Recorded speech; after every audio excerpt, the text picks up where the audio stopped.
नमस्कार मित्रांनो, स्वागत आहे पुन्हा एकदा आपल्या चॅनलमध्ये। आज मी पुन्हा एकदा खूप दिवसांनी व्हिडिओ घेऊन आलेलो आहे आणि मित्रांनो आजचा विषय आहे नांदेड वर्धा यवतमाळ रेल्वे मार्ग। तर चला मित्रांनो सुरू करूया। तर मित्रांनो या रूट बद्दल थोडी ब्रीफ मध्ये माहिती सांगायची झाली तर हा मार्ग 284 किलोमीटरचा आहे। टोटल जमीन 722 हेक्टर लागणार होती आणि टोटल कॉस्ट 3200 करोड एवढी होती, जी की आता वाढलेली आहे। कोणते स्टेशन्स होते, हा मार्ग कसा होता, कुठून कुठून जाणार होता, सगळी माहिती असलेला एक व्हिडिओ मी ऑलरेडी बनवलेला आहे, ज्याचे लिंक डिस्क्रिप्शन मध्ये आणि आय बटन मध्ये तुम्हाला मिळेल। मित्रांनो मी 9 महिन्यांपूर्वी या मार्गावर एक व्हिडिओ बनवली होती। त्यावेळी यवतमाळ मध्ये हा जो रोड आहे इथे रेल्वे ब्रिजच्या कॉलमचे काम पूर्ण होते आणि आता तिथे किती काम झालेले आहे हे तुम्ही या क्लिप मध्ये बघू शकता। याच्यासोबत मी काही फोटोज पण दाखवतोय, त्याकडे तुम्ही पाहू शकता आणि त्यावरून तुम्हाला अंदाज येईल की किती काम झालेलं आहे। कोरोना काळामध्ये सुद्धा या मार्गाचे काम चालू होते, त्यामुळे वर्धा ते यवतमाळ या सेक्शनमध्ये बरेच काम झालेले आहे। या मार्गाचे भूसंपादन काम पूर्णत्वाकडे आहे। वर्ध्यापासून यवतमाळ मार्गाचे माती काम पूर्ण झालेले आहे। या मार्गासाठी माजी खासदार विजय तरडा हे राज्य व केंद्र शासनाकडे सातत्याने पाठपुरावा करत आहे। हिंगोली जिल्ह्यातील 107 हेक्टर जमीन या प्रकल्पासाठी लागणार होती। महसूल विभागाच्या यशस्वी प्रयत्नांमुळे 81 हेक्टर शेतजमिनीचे भूसंपादन करण्यात आले होते, मात्र वन विभागाच्या 24 हेक्टर वन जमिनीचे हस्तांतर होणे बाकी होते आणि याच कारणामुळे हे काम इतके दिवस रखडले होते।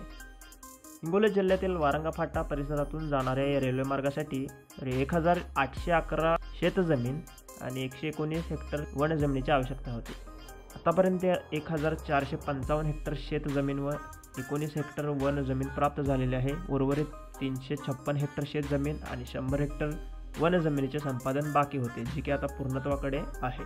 तसेच वर्धा ते यवतमाळ या 78 किलोमीटरच्या मार्गामध्ये बऱ्याच ठिकाणी स्लीपर्स टाकण्याचे कामही चालू झालेले आहे। जवळजवळ सर्व छोटे मोठे ब्रिज पूर्णत्वाकडे आलेले आहे।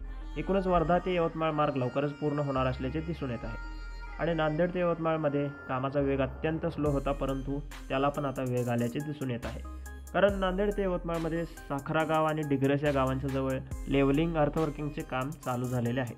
तर हदगावजवळ पैनगंगा नदीवरचा ब्रिज, तसेच आणखी छोटे मोठे ब्रिज आणि 2 बोगदे यांचं कामही सुरुवात होण्याच्या मार्गावर आहे।